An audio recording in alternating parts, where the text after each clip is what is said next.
కేంద్ర హోంమంత్రి అమిత్ షా వ్యాఖ్యలకు నిరసనగా హైదరాబాద్లో పీసీసీ ఆధ్వర్యంలో భారీ నిరసన ర్యాలీ నిర్వహించారు. ట్యాంక్ బండ్ అంబేద్కర్ విగ్రహం నుంచి హైదరాబాద్ కలెక్టరేట్ వరకు కొనసాగింది. అక్కడ కలెక్టర్కు మెమోరాండం సమర్పించారు. కేంద్ర మంత్రిగా కొనసాగే అర్హత అమిత్ షాకు లేదన్నారు పీసీసీ చీఫ్. అంబేద్కర్పై అనుచిత వ్యాఖ్యలు చేసిన వారిపై కలెక్టర్లకు ఫిర్యాదు చేశామన్నారు. 7 రోజుల పాటు రాష్ట్ర వ్యాప్తంగా మెమోరాండం సమర్పణ కార్యక్రమాలు ఉంటాయని, చివరి రోజు ప్రెసిడెంట్ ఆఫ్ ఇండియాకు పంపిస్తామన్నారు.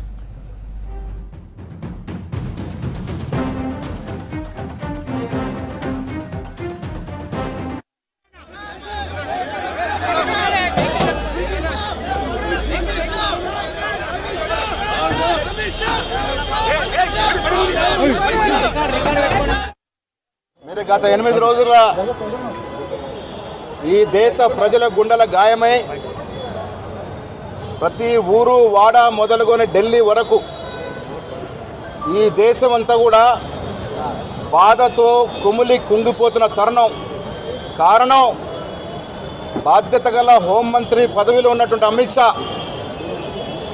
మాకు దేవుడు సమానం అంబేద్కర్ గారి గురించి కించపరిచే విధంగా మాట్లాడమే కాకుండా రాజ్యాంగాన్ని అవమానపరిచే విధంగా మాట్లాడిన తీరుని, అంబేద్కర్ని పూజించే కాంగ్రెస్ పార్టీ ప్రతి కాంగ్రెస్ కార్యకర్త మన దేశంలో గ్రామం నుంచి ఢిల్లీ వరకు నిరసనలు, ధర్నాలు, చలో రాజ్భవన్, చలో కలెక్టరేట్ చేస్తూ ఉన్నాం. అమిత్ షా మాట్లాడిన తీరు వల్ల రాజ్యాంగం మీద నమ్మకం ఉన్న ప్రతి పౌరుడు యొక్క గుండెకు గాయమైంది. తీరుని గాయం చేసిన అమిత్ షాని మంత్రివర్గం నుంచి తక్షణమే బర్తరఫ్ చేయాల్సిందిగా కాంగ్రెస్ పార్టీ కేంద్ర ప్రభుత్వాన్ని, మోడీని కోరుతా వస్తూ ఉంది. బర్తరఫ్ చేయాల్సింది పోయి అమిత్ షాని సమర్థించడం వల్ల మోడీ గారికి కూడా రాజ్యాంగం పట్ల నమ్మకం లేదు అనేది స్పష్టమైంది. అందుకే ఇవాళ రాష్ట్రపతి తలుపులు తట్టే కార్యక్రమంలో భాగంగా చలో కార్యక్రమాన్ని, చలో కలెక్టరేట్ కార్యక్రమాన్ని పీసీసీ తెలంగాణ ఆధ్వర్యంలో జరగడం జరిగింది. డీసీసీ అధ్యక్షులు, పార్లమెంట్ సభ్యులు, ఎమ్మెల్యేలు, ఎమ్మెల్సీలు ప్రతి జిల్లాలో ఇవాళ ఈ కార్యక్రమాన్ని చేపట్టడం జరిగింది. కలెక్టర్ల ద్వారా రాష్ట్రపతికి మేము విన్నపాన్ని పంపడం జరిగింది. దాంట్లో కూడా అమిత్ షా మాట్లాడిన తీరును గర్హిస్తూ తక్షణమే కేంద్ర మంత్రివర్గం నుంచి అమిత్ షాని బర్తరఫ్ చేయాల్సిందిగా డిమాండ్ చేస్తూ ఉన్నాం. దేశంలో రాజ్యాంగాన్ని నమ్ముకొని మేమంతా కూడా చట్టసభలోకి వచ్చాం.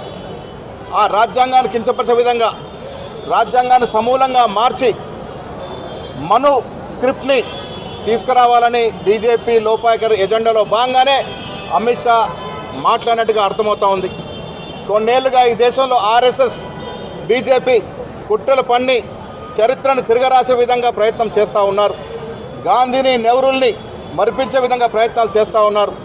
దేశ ప్రజల గుండెలో చిరస్థాయిగా ఉన్నటువంటి గాంధీని, నెహ్రూని, ఇందిరాగాంధీని మరిపించే తరం ఎవరి వల్ల కాదు.